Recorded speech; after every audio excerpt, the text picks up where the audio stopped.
Thank you for coming tonight. Welcome. Thank you. My name is Ronald, and I live in Huntington Beach. Just wanted to talk just for a moment about the issue of transparency and this board. A while ago, you decided to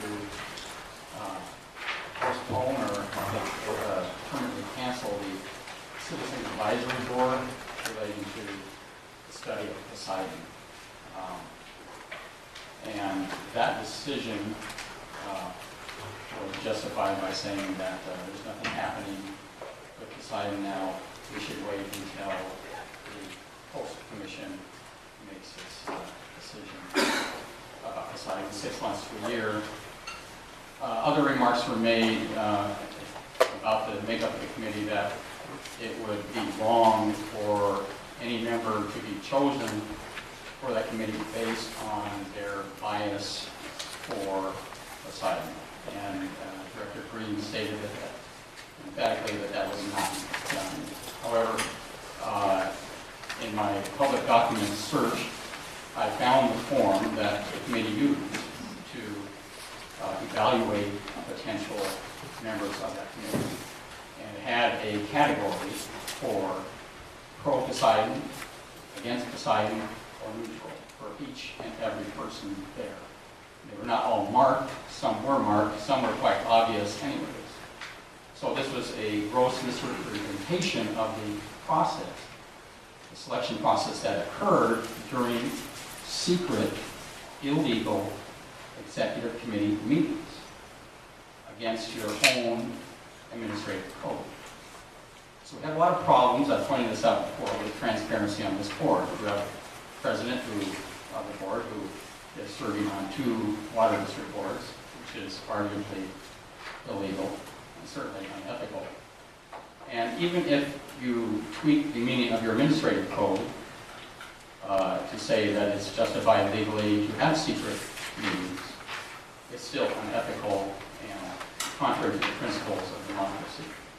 So I would just like to state, as a journalist and a citizen, that I think the number one priority here is, aside from what projects you do approve or don't approve, is how you go about doing it. And the public owns this process, in theory, not you people.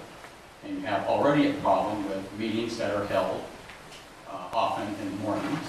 And you say, well, the response to that is that, well, the decisions are made here and the board meetings, the regular board meetings are held in the evening when more people can come, but actually we know this is usually the rubber stamp time, and the decisions are made sometimes, I think, in those secret executive meetings. So we have other problems with Brown Act issues, which have been brought up here before, notably by Debbie Cook and others. You have a problem with transparency. Maybe tonight you can make a pledge: no more secret executive board meetings. I wonder if anyone here would address that and make that pledge. Thank you. Thank you, Mr. Earl. I'm just going to ask our attorney, Mr. Cooperberg. He's the legal advisor allowed to make decisions. And so, first of all, Mr. Cooperberg, I do sit on 2 boards. I'm newly elected to the board. The service areas of those 2 districts do overlap to some degree. Is there, am I allowed to do so? So just approve the record. Thank you, President, members of the board. There's no illegality. It's actually something called an incompatibility, and in the absence of the statute authorizing it, it wouldn't be permitted. But Section 11 of the OCWD Act specifically authorizes a director or council member from an agency that's served by OCWD to serve on the OCWD board. Thank you. So just for the purpose of clarity, it would be similar to Mr. Sarmiento, who's elected to the city of Santa Ana, and Terry, who's Director Floyd, yes. Thank you. It's exactly the same. Thank you. And then, so the regards to the secret meetings, I don't believe we called any secret meetings, but just... I assume that's referring to the district's executive committee, which is an ad hoc committee under the Brown Act.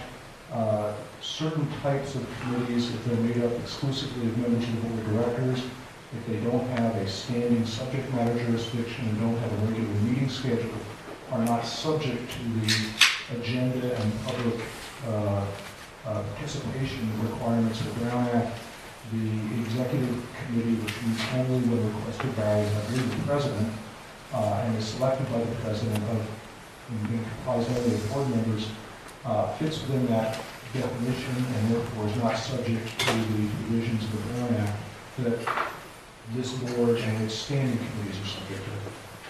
Thank you very much. Director Flory, you have a comment? I do, thank you. I raised the issues of the way in which the board conducts its meetings at the last meeting, and our general manager, Mr. Marcus, has agreed to put this matter on the agenda on the first board meeting in May, because that was a concern of mine as well, is that we have 4 important meetings that are conducted, 3 in the morning, 1 at noon, on the last Friday of the month, and it was my concern that the public, it makes it very difficult for the public to attend, and I would like to see if the board would consider moving those committee meetings to a time just before the 2 board meetings. But that is a discussion that this board will have at the first board meeting in May. Thank you, Director Floyd. Director Sarmiento.